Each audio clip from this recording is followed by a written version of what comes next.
జనావాస ప్రాంతాల్లో మద్యం దుకాణాలను ఏర్పాటు చేయవద్దని డిమాండ్ చేస్తూ Secunderabad Begumpet harmony avenue welfare association ఆధ్వర్యంలో కాలనీ వాసులు శాంతియుతంగా కొవ్వొత్తుల ప్రదర్శన చేసి నిరసన వ్యక్తం చేశారు.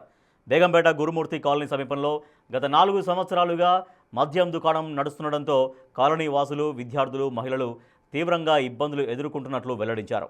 ఇటీవల మద్యం టెండర్లు పూర్తి కాగా వచ్చే నెల నుండి నూతన దుకాణాలు ప్రారంభం కానున్న తరుణంలో కాలనీలో ఉన్న ఈ మద్యం దుకాణాన్ని తరలించాలని డిమాండ్ చేశారు.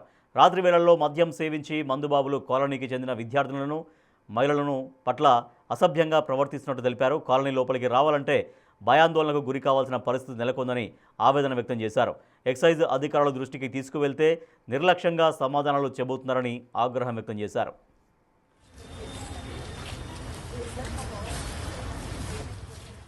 Since 2 years we are fighting for this wine shop.